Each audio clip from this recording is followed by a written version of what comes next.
नमस्कार दोस्तों, आइए सुनते हैं मुंशी प्रेमचंद की कहानी कामना तरु।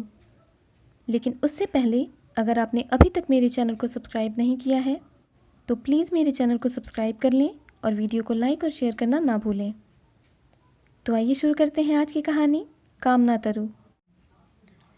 राजा इंद्रनाथ का देहांत हो जाने के बाद कुंवर राजनाथ को शत्रुओं ने चारों ओर से ऐसा दबाया कि उन्हें अपने प्राण लेकर एक पुराने सेवक की शरण में जाना पड़ा, जो एक छोटे से गांव का जागीरदार था। कुंवर स्वभाव से ही शांतिप्रिय, रसिक, हंसी खेलकर समय काटने वाले युवक थे।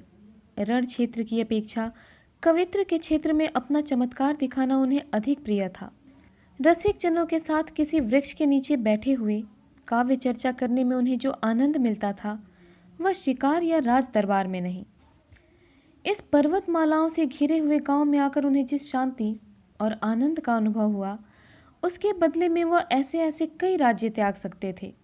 यह पर्वतमालाओं की मनोहर छटा, यह नेत्र रंजक हरियाली, यह जल प्रवाह की मधुर वेड़ा, यह पक्षियों की मीठी बोलियां, यह मृग शावकों की छलांगे, यह बछड़ों की कुलेले, यह ग्राम निवासियों की बालोचित सरलता, यह रमणियों के संकोच में चपलता, ये सभी बातें उनके लिए नई थीं।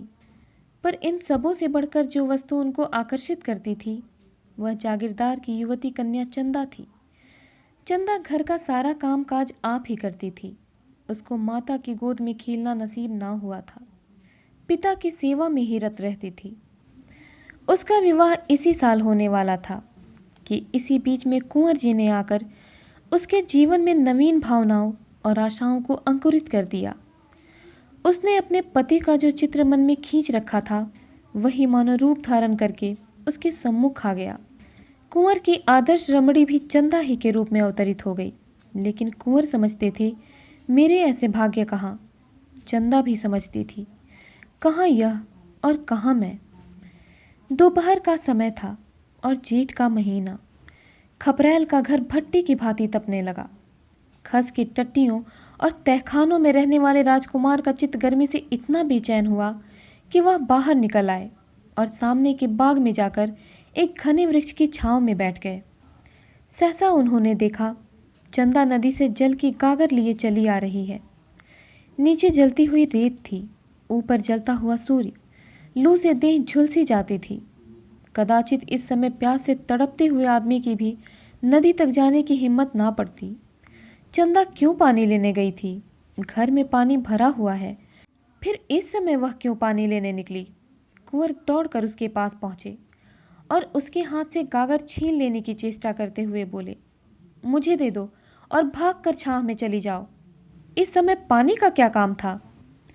चंदा ने गागर ना छोड़ी, सिर से खिसका हुआ अंचल संभाल कर बोली, तुम इस समय कैसे आ गए? शायद मारे गर्मी के अंदर न रह सके। कुंवर, मुझे दे दो नहीं तो मैं छीन लूंगा। चंदा ने मुस्कुरा कर कहा, राजकुमारों को गागर लेकर चलना शोभा नहीं देता। कुंवर ने गागर का मुंह पकड़कर कहा, इस अपराध का बहुत दंड सह चुका हूं चंदा, अब तो अपने को राजकुमार कहने में भी लज्जा आती है। चंदा, देखो धूप में खुद हैरान होते हो और मुझे भी हैरान करते हो। गागर छोड़ दो, सच कहती हूँ, पूजा का जल है। कुंवर, क्या मेरे ले जाने से पूजा का जल अपवित्र हो जाएगा? चंदा, अच्छा भाई नहीं मानते तो तुम ही ले चलो। हाँ नहीं तो। कुंवर गागर लेकर आगे आगे चले, चंदा पीछे हो ली। बगीचे में पहुंचे तो चंदा एक छोटे से पौधे के पास रुक कर बोली, इसी देवता की पूजा करनी है, गागर रख दो। कुंवर ने आश्चर्य से पूछा, यहाँ कौन देवता है चंदा? मुझे तो नजर नहीं आता। चंदा ने पौधों को सींचते हुए कहा, यही तो मेरे देवता हैं। पानी पीकर पौधों की मुरझाई हुई पत्तियां हरी हो गईं, मानो उनकी आंखें खुल गई हों। कुंवर ने पूछा, यह पौधा क्या तुमने लगाया है चंदा?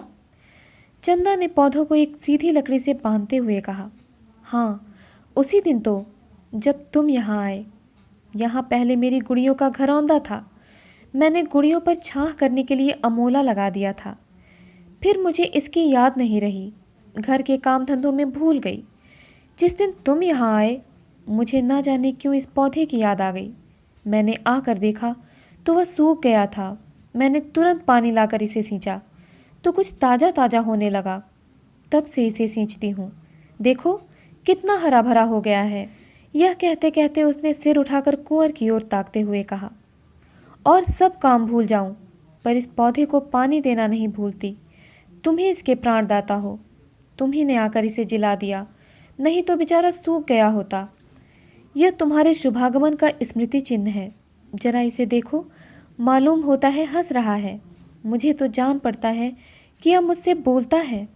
सच कहती हूँ, कभी यह रोता है, कभी हंसता है, कभी रूठता है। आज तुम्हारा लाया हुआ पानी पाकर यह फूला नहीं समाता। एक एक पत्ता तुम्हें धन्यवाद दे रहा है। कुंवर को ऐसा जान पड़ा मानो वह पौधा कोई नन्हा सा क्रीड़ाशील बालक है।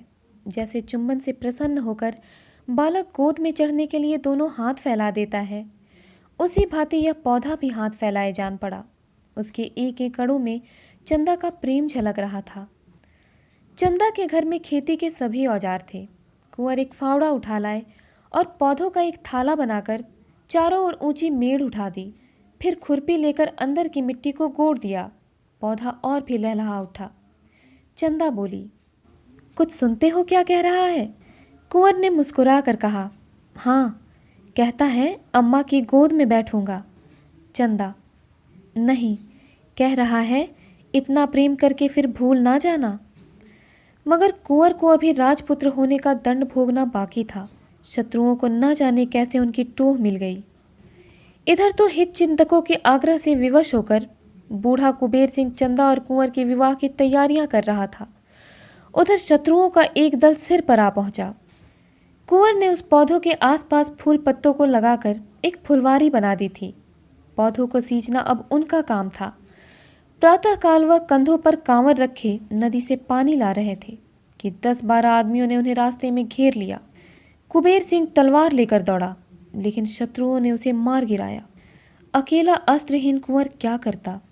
कंधों पर कांवर रखे हुए बोला, अब क्यों मेरे पीछे पड़े हो भाई? मैंने तो सब कुछ छोड़ दिया। सरदार बोला, हमें आपको पकड़ ले जाने का हुक्म है। तुम्हारा स्वामी मुझे इस दशा में भी नहीं देख सकता। खैर, अगर धर्म समझो तो कुंवर सिंह की तलवार मुझे दे दो। अपनी स्वाधीनता के लिए लड़कर प्राण दूं। इसका उत्तर यही मिला कि सिपाहियों ने कुंवर को पकड़कर मुश्कें कस दी और उन्हें एक घोड़े पर बिठाकर घोड़े को भगा दिया। कांवर वहीं पड़ी रह गई। उसी समय चंदा घर से निकली। देखा कांवर पड़ी हुई है और कुंवर को लोग घोड़े पर बिठाए जा रहे हैं। चोट खाए हुए पक्षी की भांति वह कई कदम दौड़ी, फिर गिर पड़ी। उसकी आंखों में अंधेरा छा गया। सहसा उसकी दृष्टि पिता की लाश पर पड़ी। वह घबरा कर उठी और लाश के पास जा पहुंची। कुबेर अभी मरा न था, प्राण आंखों में अटके हुए थे। चंदा को देखते ही छिड़ स्वर में बोला, बेटी कुंवर। इसके आगे वह कुछ न कह सका। प्राण निकल गए। पर इस शब्द कुंवर ने उसका आशय प्रकट कर दिया। 20 वर्ष बीत गए। कुंवर कैद से ना छूट सके। यह एक पहाड़ी किला था। जहाँ तक निगाह जाती पहाड़ियाँ ही नजर आती। किले में उन्हें कोई कष्ट ना था। नौकर चाकर, भोजन वस्त्र, सैर शिकारी, किसी बात की कमी ना थी। पर उस वियोगाग्नि को कौन शांत करता जो नित्य कुंवर के हृदय में जला करती थी। जीवन में अब उनके लिए कोई आशा ना थी, कोई प्रकाश ना था। अगर कोई इच्छा थी तो यही कि एक बार उस प्रेम तीर्थ की यात्रा कर ले, जहाँ उन्हें वह सब कुछ मिला जो मनुष्य को मिल सकता है। हाँ, उनके मन में एकमात्र यही अभिलाषा थी कि उन पवित्र स्मृतियों से रंजित भूमि के दर्शन करके जीवन का उसी नदी के तट पर अंत कर दे। वही नदी का किनारा, वही वृक्ष का कुंज, वही चंदा का छोटा सा सुंदर घर उसकी आंखों में फिरा करता। और वह पौधा जिसे उन दोनों ने मिलकर सींचा था, उसमें तो मानो उसके प्राण ही बसते थे। क्या वह दिन भी आएगा जब वह उस पौधों को हरी हरी पत्तियों से लदा हुआ देखेगा? कौन जाने, अब वह है भी या सूख गया। कौन अब उसको सींचता होगा? चंदा इतने दिनों अविवाहित थोड़ी ही बैठी होगी। ऐसा संभव भी तो नहीं। उसे अब मेरी सुधि भी न होगी। हाँ, शायद कभी अपने घर की याद खींच लाती हो तो पौधों को देखकर उसे मेरी याद आ जाती हो। मुझ जैसे अभागी के लिए इससे अधिक वह और कर ही क्या सकती है। उस भूमि को एक बार देखने के लिए वो अपना जीवन दे सकता था, पर यह अभिलाषा ना पूरी होती थी। आह! एक युग बीत गया। शोक और नैराश्य ने उठती जवानी को कुचल दिया। न आंखों में ज्योति रही, न पैरों में शक्ति। जीवन क्या था? एक दुखदाई स्वप्न था। उस सघन अंधकार में उसे कुछ न सूझता था। बस जीवन का आधार एक अभिलाषा थी, एक सुखद स्वप्न जो जीवन में न जाने कब उसने देखा था। एक बार फिर वही स्वप्न देखना चाहता था। फिर उसकी अभिलाषाओं का अंत हो जाएगा। उसे कोई इच्छा ना रहेगी। सारा अनंत भविष्य, सारी अनंत चिंताएं इसी एक स्वप्न में लीन हो जाती थी। उसके रक्षकों को अब उसकी ओर से कोई शंका ना थी। उन्हें उस पर दया आती थी। रात को पहरे पर केवल कोई एक आदमी रह जाता था और लोग मीठी नींद सोते थे। कुंवर भाग जा सकता है, इसकी कोई संभावना, कोई शंका ना थी। यहाँ तक कि एक दिन एक सिपाही भी निशंक होकर बंदूक लिए लेट रहा। निद्रा किसी हिंसक पशु की भांति ताक लगाए बैठी थी। लेटते ही टूट पड़ी। कुंवर ने सिपाही की नाक की आवाज़ सुनी। उनका हृदय बड़े वेग से उछलने लगा। यह अवसर आज कितने दिनों के बाद मिला था। वह उठे, मगर पांव थर थर कांप रहे थे। बरामदे के नीचे उतरने का साहस न हो सका। कहीं इसकी नींद खुल गई तो? हिंसा उनकी सहायता कर सकती थी। सिपाही के बगल में उसकी तलवार पड़ी थी, पर प्रेम का हिंसा से बैर है। कुंवर ने सिपाही को जगा दिया। वह चौंक कर उठ बैठा। रहा सा संशय भी उसके दिल से निकल गया। दूसरी बार जो सोया तो खर्राटे लेने लगा। प्रातःकाल जब उसकी निद्रा टूटी तो उसने लपक कर कुंवर के कमरे में झांका। कुंवर का पता ना था। कुंवर इस समय हवा के घोड़े पर सवार कल्पना की द्रुत गति से भागा जा रहा था, उस स्थान को जहां उसने सुख स्वप्न देखा था। किले में चारों ओर तलाश हुई। नायक ने सवार दौड़ाए, पर कहीं पता न चला। पहाड़ी रास्तों का काटना कठिन, उस पर अज्ञातवास की कैद, मृत्यु के दूत पीछे लगे हुए जिनसे बचना मुश्किल। कुंवर को कामना तीर्थ में महीनों लग गए। जब यात्रा पूरी हुई तो कुंवर में एक कामना के सिवा और कुछ शेष ना था। दिन भर की कठिन यात्रा के बाद जब वह उस स्थान पर पहुंचे तो संध्या हो गई थी। वहां बस्ती का नाम भी न था। दो चार टूटे फूटे झोपड़े उस बस्ती के चिन्ह स्वरूप शेष रह गए थे। वह झोपड़ा जिसमें कभी प्रेम का प्रकाश था, जिसके नीचे उन्होंने जीवन के सुखमय दिन काटे थे, जो उनकी कामनाओं का आगार और उपासना का मंदिर था, अब उनकी अभिलाषाओं की भांति भग्न हो गया था। झोपड़े की भग्नावस्था मूक भाषा में अपनी करुण कथा सुना रही थी। कुंवर उसे देखते ही चंदा चंदा पुकारते हुए दौड़े। उन्होंने उस रज को माथे पर मला, मानो किसी देवता की विभूति हो, और उसकी टूटी हुई दीवारों से चिमटकर बड़ी देर तक रोते रहे। हाय रे अभिलाषा! वह रोने ही के लिए इतनी दूर से आए थे। रोने की अभिलाषा इतने दिनों से उन्हें विकल कर रही थी, पर इस रुदन में कितना स्वर्गीय आनंद था। क्या समस्त संसार का सुख इन आंसुओं की तुलना कर सकता था? तब वह झोपड़े से निकले। सामने मैदान में एक वृक्ष हरे हरे नवीन पल्लवों को गोद में लिए मानो उनका स्वागत करने खड़ा था। यह वह पौधा है जिसे आज से 20 वर्ष पहले दोनों ने आरोपित किया था। कुंवर उन्मत्त की भांति दौड़े और जाकर उस वृक्ष से लिपट गए, मानो कोई पिता अपने मातृहीन पुत्र को छाती से लगाए हुए हो।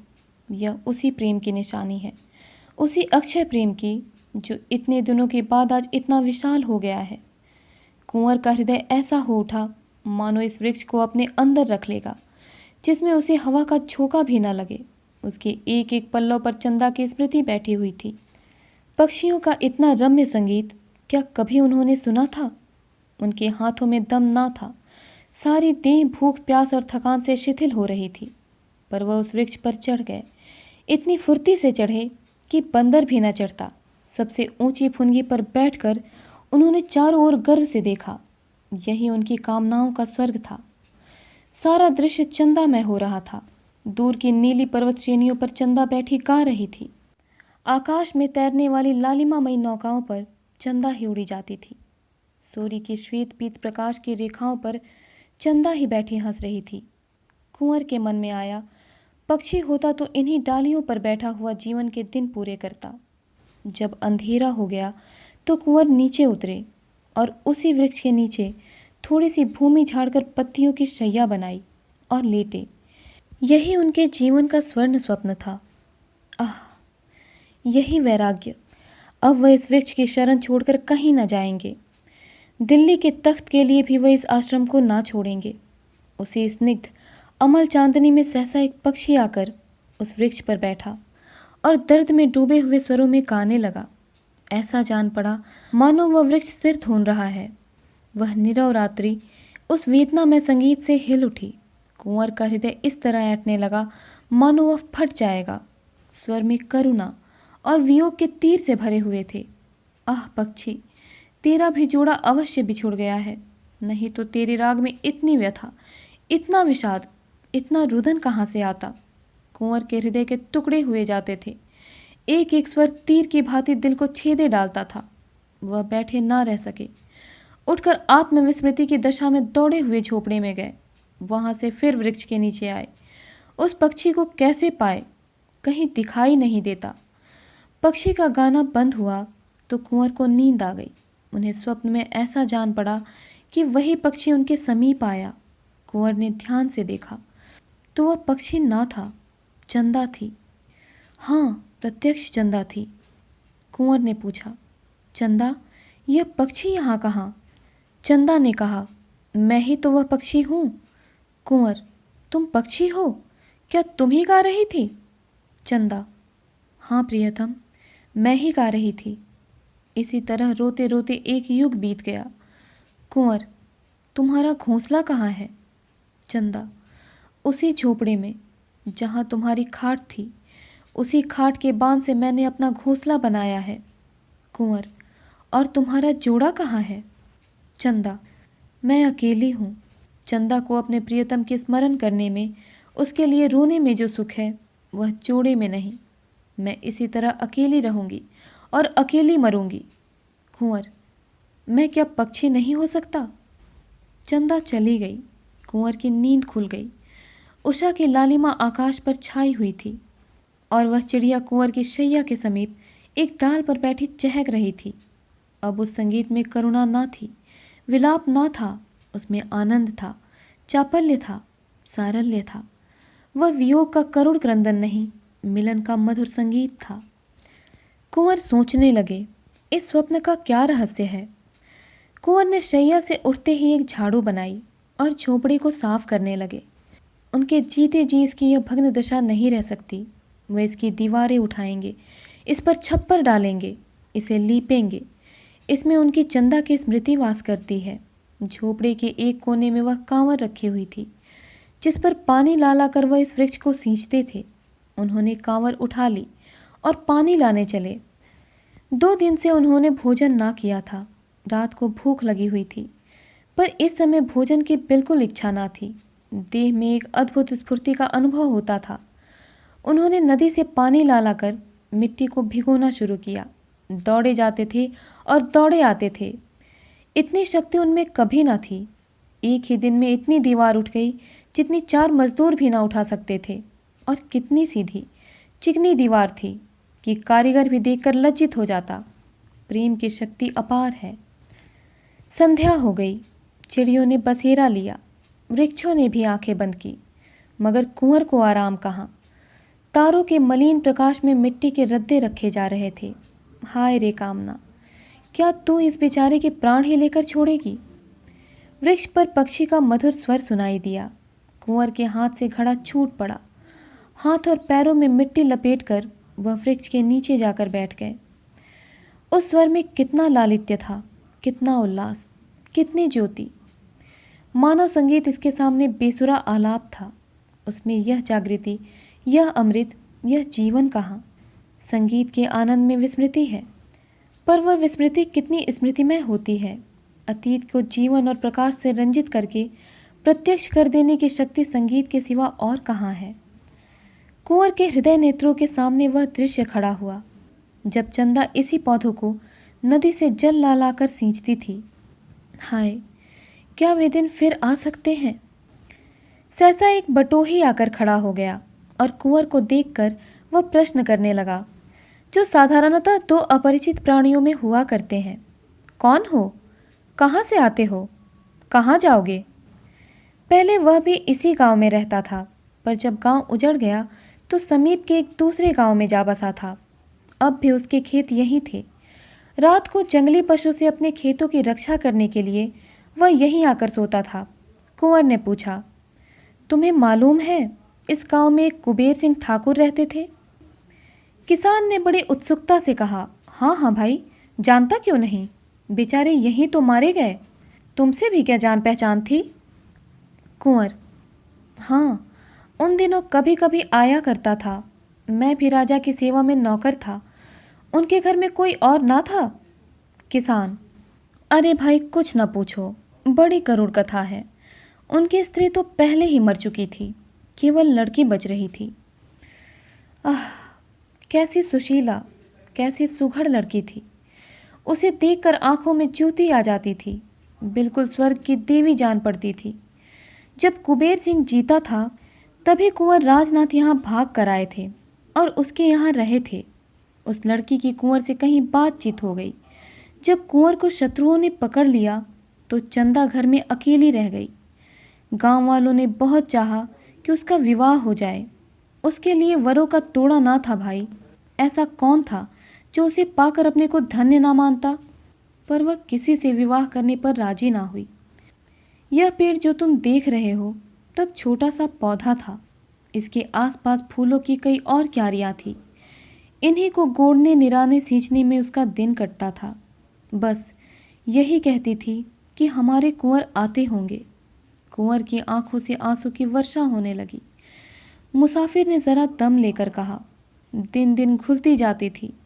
तुम्हें विश्वास ना आएगा भाई, उसने 10 साल इसी तरह काट दिए। इतनी दुर्बल हो गई थी कि पहचानी न जाती थी। पर अब भी उसे कुंवर साहब के आने की आशा बनी हुई थी। आखिर एक दिन इसी वृक्ष के नीचे उसकी लाश मिली। ऐसा प्रेम कौन करेगा भाई? कुंवर न जाने मरे कि जिए। कभी उन्हें इस विरहनी की याद भी आती है कि नहीं।